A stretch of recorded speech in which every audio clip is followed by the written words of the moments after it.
নমস্কার, এসকেআর online YouTube চ্যানেলে তোমাদের প্রত্যেককে স্বাগত। আশা করি ইতিমধ্যে তোমরা প্রচুর ভিডিও দেখেছো অন্নপূর্ণা যোজনার ফর্ম ফিল আপ নিয়ে। অলরেডি ফর্ম ফিল আপ শুরু হয়ে গেছে। অনেকে অনেক ধরনের কমেন্ট করছো এবং অনেকে অনেক ঘর তোমরা বুঝতে পারছো না যে তোমরা এখানে কি বসাবে বা কি লিখবে।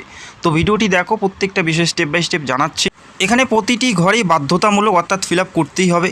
তো ভিডিওটি দেখো, যে সমস্ত কোয়ারিজ বা প্রশ্নগুলো আছে প্রত্যেকটাই ক্লিয়ার করে দিচ্ছি। এবং এই ফর্মের সাথে তোমাদের Aadhaar card, PAN card, voter card, ration card তো দিতেই হবে। অনেকেই কমেন্ট করছো যে কী ডকুমেন্টস দেবো। তো ভিডিওটি দেখো, এই ফর্মে কিন্তু প্রত্যেকটা বিষয় উল্লেখ করা আছে যে কী কী ডকুমেন্টস তোমাদের এখানে সাবমিট করতে হবে।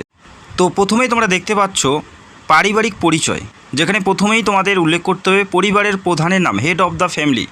পরিবারের প্রধান কে আছে, ওনার নাম এখানে পুরো নাম লিখতে হচ্ছে। আধার কার্ডে যে নাম আছে সেই নামটাই উল্লেখ করতে হবে। দেখা গেলো আধার কার্ডে যে নাম আছে সেটা কিন্তু স্পেলিং মিস্টেক আছে, সেই স্পেলিং মিস্টেক নামটাই কিন্তু তোমাদের এখানে বসাতে হবে বা লিখতে হবে। আধার কার্ড অনুযায়ী যে নামটা আছে সেটাই নাম উল্লেখ করতে হবে। জন্ম তারিখ, কত বছর, কত মাস, কত দিন, প্রত্যেকটাই উল্লেখ করতে হবে। এবং পরিবারের প্রধানের লিঙ্গ কী আছে, পুরুষ হলে পুরুষ, মহিলা হলে মহিলা এবং অন্যান্য হলে অন্যান্য উল্লেখ করতে হবে। পাশাপাশি পরিবারের প্রধানের আধার কার্ড নাম্বার এখানে উল্লেখ করতে হবে অর্থাৎ লিখতে হবে। পরিবারের ডিজিটাল রেশন কার্ড, পারিবারিক আইডি যদি থাকে সেক্ষেত্রে, যদি না থাকে দেওয়ার প্রয়োজন নেই। এরপরে নিচে তোমরা দেখবে পরিবারের সদস্যর সংখ্যা, পরিবারের সদস্য কতজন আছে সেটা সংখ্যায় লিখতে বলছে। যদি 5 জন হয় 5 জন, 3 জন হয় 3 জন, এখানে সংখ্যায় লিখতে হবে। তো অনেকেই তোমরা কমেন্ট করছো যে আমাদের পরিবারে তো 5 জনের বেশি আছে, তবে এই ফর্মে কিন্তু 5 জনের বেশি অপশন দেওয়া নেই লেখার জন্য। তবে তাদের উদ্দেশ্যে আমি বলবো, দেখো অনেক ক্ষেত্রে দেখা যায় যে একই পরিবারে তোমরা অনেকজন বাস করো ঠিকই, কিন্তু তোমরা আলাদা খাওয়া দাওয়া করো, আলাদা রান্নাঘর ব্যবহার করো, 2-3 ভাই একসাথে থাকো, সেক্ষেত্রে কিন্তু পরিবার ভাগ করতে হবে। আশা করি পরিবার ভাগ অনেকেরই আছে, সেটা কিন্তু তোমাদের বুঝে শুনে ফিল করতে হবে। আর যদি পরিবার ভাগ না থাকে সেক্ষেত্রে ভাগ হিসাবে তোমাদের যে পরিবার, সেই পরিবার ওয়াইজ তোমরা ফিল আপ করবে এবং খুব তাড়াতাড়ি পরিবারটাকে ভাগ করে নেবে। বোঝা গেল? আর একটু পরে আমি তোমাদের জানাবো যে পরিবার বলতে কি বোঝাচ্ছে বা কি বলা হচ্ছে এখানে, সেটাও কিন্তু তোমরা ভিডিওতে জানতে পারবে। ধরো কোনো এক পরিবারে 3 ভাই আছে এবং বাবা মা আছে, পাশাপাশি স্বামী স্ত্রী এবং পাশাপাশি সন্তানও আছে। সেক্ষেত্রে কিন্তু তোমাদের যে পার্টিকুলার একজনের ফ্যামিলি কি দাঁড়াচ্ছে, অর্থাৎ একটি ভাইয়ের স্বামী স্ত্রী সহ এবং সন্তান মিলে কতজন হচ্ছে সেটাই তোমাদের মেনশন করতে হবে। এবং যদি ফ্যামিলি ভাগ না থাকে সেক্ষেত্রে ভাগ করতে হবে। আর 5 জনের বেশি হলে কিন্তু তোমাদের এখানে ফর্ম ফিল আপের কোনো অপশন নেই। বোঝা গেল? তো এটা তোমাদের সংখ্যায় লিখতে হবে। এরপরে দেখে নিচ্ছি পুরো ঠিকানা উল্লেখ করতে হবে, যেটা স্থায়ী ঠিকানা বর্তমানে। সেখানে অবশ্যই village, post office, police station, থানা এবং পিনকোড প্রত্যেকটা বিষয় মেনশন করতে হবে। এবং যোগাযোগের নাম্বার কী আছে সেটা উল্লেখ করতে হবে। পরিবারের প্রধানের নাম্বার দিতে হচ্ছে এবং পরিবারের প্রধানের যে নাম্বারটা দেবে সেই নাম্বারটা যেন আধারের সাথে সংযুক্ত অর্থাৎ লিঙ্ক থাকে। এখানে কিন্তু পরিষ্কার উল্লেখ করা আছে পরিবারের প্রধানের নাম্বার দিতে হবে এবং সেই নাম্বারটি আধারের সাথে সংযুক্ত অর্থাৎ লিঙ্ক থাকতে হবে। সেই নাম্বারই কিন্তু তোমাদের এখানে দিতে হচ্ছে। এরপরে দেখো 9 নম্বরের ঘরে কি বলা আছে, নাম, জন্ম তারিখ, লিঙ্গ, পরিবারের প্রধানের সঙ্গে সম্পর্ক, আধার নাম্বার, এই প্রত্যেকটা বিষয় এখানে উল্লেখ করতে।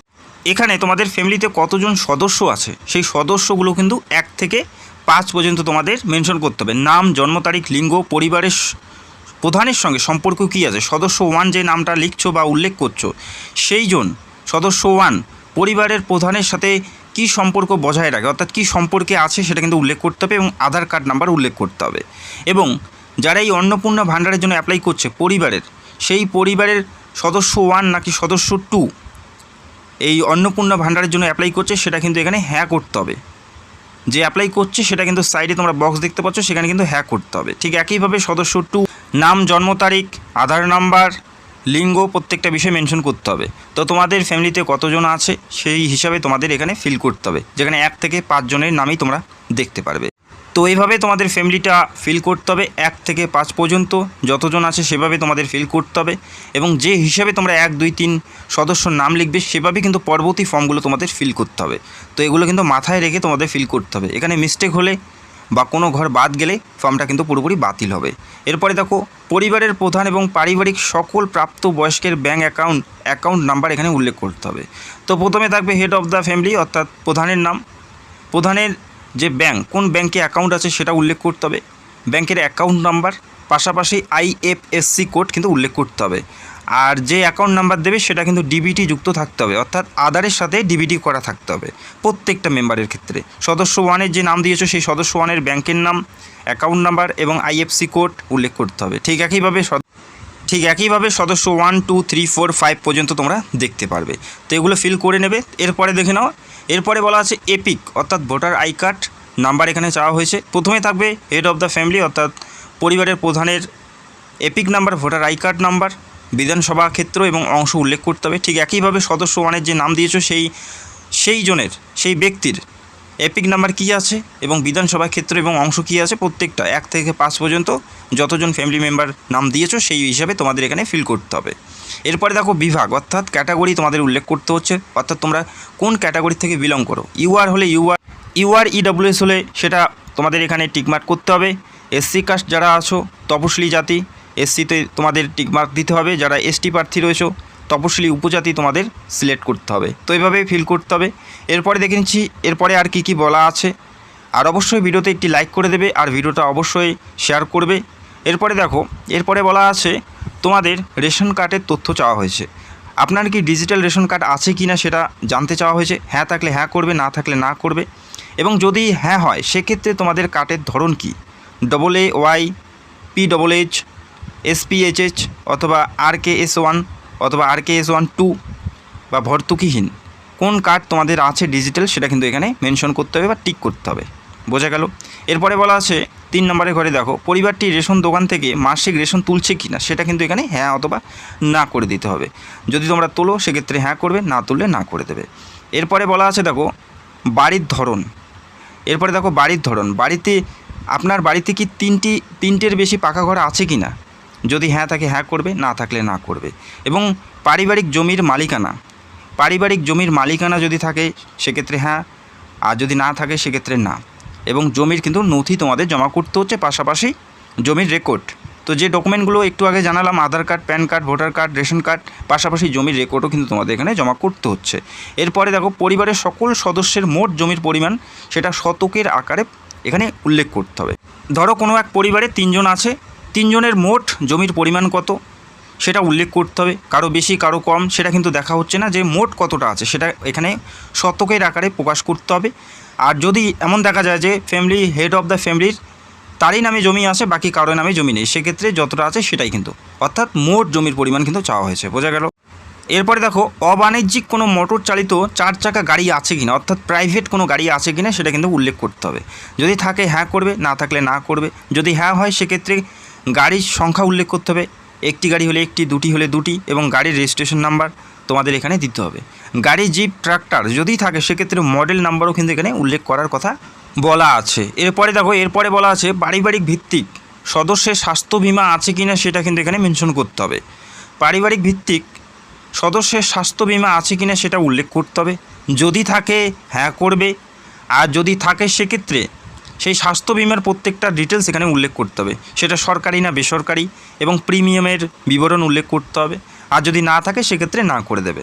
সেখানে তোমরা হেড অফ দ্য ফ্যামিলির মেম্বার থেকে শুরু করে 1 2 3 4 যতজন সদস্যের নাম দিয়েছো প্রত্যেকজনের নাম এখানে দেখতে পারবে। কোনো এক ব্যক্তির যদি থাকে সেক্ষেত্রে সেই ব্যক্তির কিন্তু উল্লেখ করতে হবে।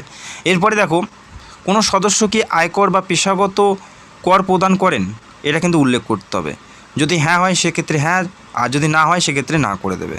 তো এই বিষয়গুলো অবশ্যই দেখে শুনে ফিল করতে হবে। যদি কোনো মিস্টেক হয় সেক্ষেত্রে কিন্তু অ্যাপ্লিকেশন বাতিল হবে। এরপরে দেখো পরিবারের সদস্যের প্যান কার্ড নাম্বার কিন্তু এখানে উল্লেখ করতে হবে। হেড অফ দ্য ফ্যামিলি প্রধানের নাম, তারপরে সেই প্রধানের প্যান কার্ড নাম্বার কী আছে উল্লেখ করতে হবে, এবং সদস্য 1-এর নাম এবং সদস্য 1-এর প্যান কার্ড নাম্বার, সদস্য 2, 3 এরকম নামগুলো তোমরা দেখতে পারবে। তোমরা যতজন ফ্যামিলির নাম উল্লেখ করেছো সেই হিসেবে তোমাদের প্যান কার্ড নাম্বারও কিন্তু এখানে দিতে হবে। এরপরে কর্মসংস্থানের ধরন, পরিবারের প্রধান কী কাজের সাথে যুক্ত সেটা উল্লেখ করতে হবে। সরকারি ক্ষেত্রে না বেসরকারি ক্ষেত্রে, সংগঠিত ক্ষেত্রে, বা ব্যবসায়ী বা মালিক, পরিযায়ী শ্রমিক, বেকার, অন্যান্য সেটা কিন্তু উল্লেখ করতে হবে। আর এখানে প্রয়োজনীয় নথি তোমাদের জমা করতে হবে। যদি সরকারি ক্ষেত্রে বা কোনো ব্যবসায়ী বা মালিক হয়ে থাকে সেক্ষেত্রে কিন্তু তোমাদের এখানে প্রয়োজনীয় নথি অর্থাৎ ডকুমেন্ট কিন্তু তোমাদের এখানে জমা করতে হচ্ছে। তো এই ডকুমেন্টগুলো তোমরা বুঝতে পারছো কী কী লাগবে এখানে জমা করার জন্য। আশা করি এক এক করে প্রত্যেকটাই তোমরা বুঝতে পারছো। বেসিক যেগুলো তোমাদের দিতে হবে Aadhaar card, PAN card, voter card, এগুলো দেওয়ার পাশাপাশি আর কী বলা হচ্ছে তোমরা আশা করি দেখতেই পাচ্ছ। এভাবে সদস্য 1 থেকে শুরু করে 2, 3, 4 নাম্বারগুলো দেখতে পাচ্ছ। প্রত্যেকেরই কিন্তু এখানে কর্মসংস্থানগুলো উল্লেখ করতে হবে। আর যদি প্রয়োজনীয় ডকুমেন্টস থাকে সেক্ষেত্রে কিন্তু জমা করতে হবে। এরপরে দেখো পরিবারের শিক্ষিত প্রাপ্ত সদস্যের সংখ্যা এবং পরিবারে অশিক্ষিত প্রাপ্ত সদস্যের সংখ্যা কী আছে। পরিবারের সদস্যের যতজন তোমরা দিয়েছো নাম, তার মধ্যে শিক্ষিত কজন এবং অশিক্ষিত কজন সেটা উল্লেখ করতে হবে। পরিবারের প্রধান শিক্ষিত না অশিক্ষিত সেটা উল্লেখ করতে হবে। যদি শিক্ষিত হয় সেক্ষেত্রে সর্বোচ্চ শিক্ষাগত যোগ্যতা কী আছে সেটা উল্লেখ করতে হবে। আর অবশ্যই শিক্ষাগত যোগ্যতার সার্টিফিকেটও কিন্তু তোমাদের দিতে হবে। যদি মাধ্যমিক পাস থাকে সেক্ষেত্রে মাধ্যমিকের সার্টিফিকেট কিন্তু জমা করতে হবে। আর যদি অশিক্ষিত হয় সেক্ষেত্রে অশিক্ষিত দেওয়ার পর আর কোনো ধরনের তোমাদের শিক্ষাগত যোগ্যতার সার্টিফিকেট দেওয়ার প্রয়োজন নেই। পরিবারের যে নামগুলো উল্লেখ করেছো তার মধ্যে যিনি বা যারা শিক্ষিত তাদের ক্ষেত্রেই কিন্তু এই ডকুমেন্টগুলো দিতে হবে। বোঝা গেল? এভাবে তোমরা 1 থেকে 5 পর্যন্ত তোমরা নাম দেখতে পারবে, সেভাবে নামগুলো ফিল আপ করবে। সর্বোচ্চ শিক্ষাগত যোগ্যতা কী আছে সেটাও মেনশন করতে হবে যদি শিক্ষিত হয়ে থাকে সেক্ষেত্রে। আর যদি অশিক্ষিত হয় সেক্ষেত্রে সর্বোচ্চ শিক্ষাগত যোগ্যতার জায়গায় কোনো কিছু দেওয়ার প্রয়োজন থাকছে না। তো এভাবে তোমরা দেখতে পাচ্ছ। এরপরে দেখে নিচ্ছি আর কী বলা আছে এই ফর্মে। এরপরে দেখো, কোনো সদস্য কি কোনো সাংবিধানিক পদ, মন্ত্রী, সংসদ, বিধায়ক, পৌর স্থানীয় সংস্থা বা পঞ্চায়েত সংস্থার প্রাক্তন বর্তমানে কর্মরত। তো এখানে বলা হয়েছে কোনো ব্যক্তি বা সেই পরিবারের কেউ কি এই সমস্ত পদের সাথে যুক্ত আছে কিনা সেটা উল্লেখ করতে হবে। হ্যাঁ হলে হ্যাঁ বা না হলে না। যদি হ্যাঁ হয়ে থাকে সেক্ষেত্রে কত নাম্বার সদস্য সেই পদে আছে সেটা কিন্তু এখানে সংখ্যায় উল্লেখ করতে হবে। 3 নম্বর সদস্য বা 4 নম্বর সদস্য সেটা উল্লেখ করতে হবে। এরপরে দেখো, যদি থাকে সেক্ষেত্রে প্রয়োজনীয় নথিও কিন্তু তোমাদের জমা করতে হবে। বোঝা গেল? এরপরে কোনো সদস্য কি সরকারি পেনশনভোগী?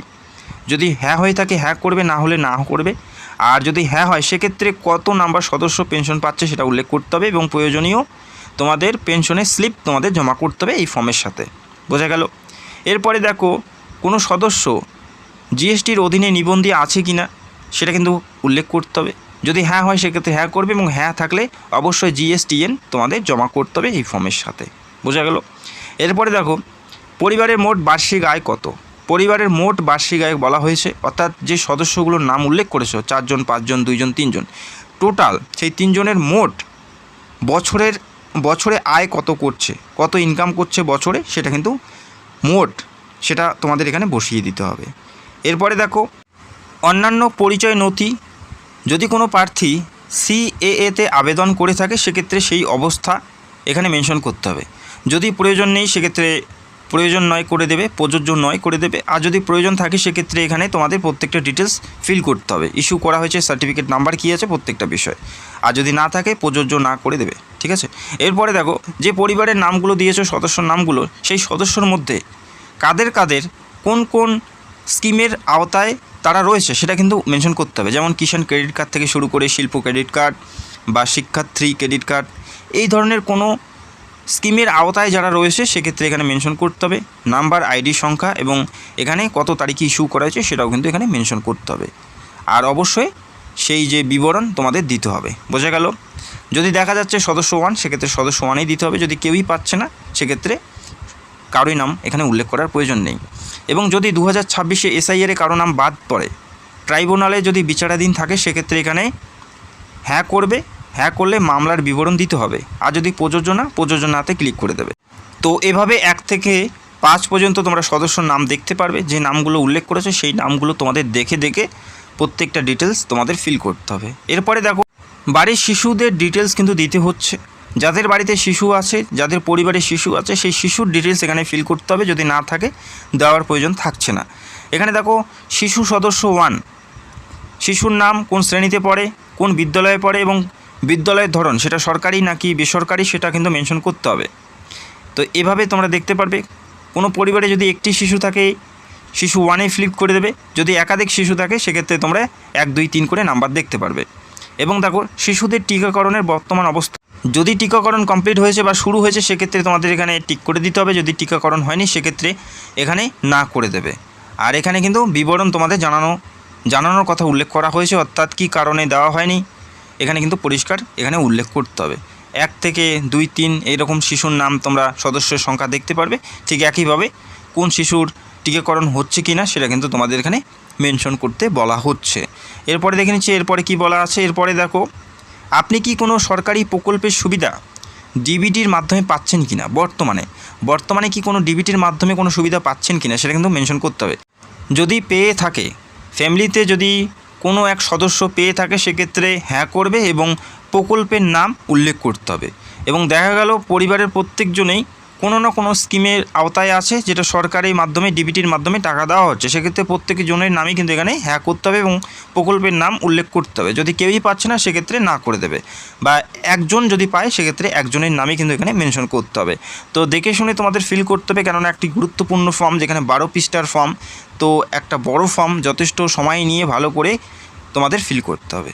তো আশা করি বুঝতে পারলে। অনেকেই অনেক প্রশ্ন করেছো, যার কারণে ভিডিওটা করা।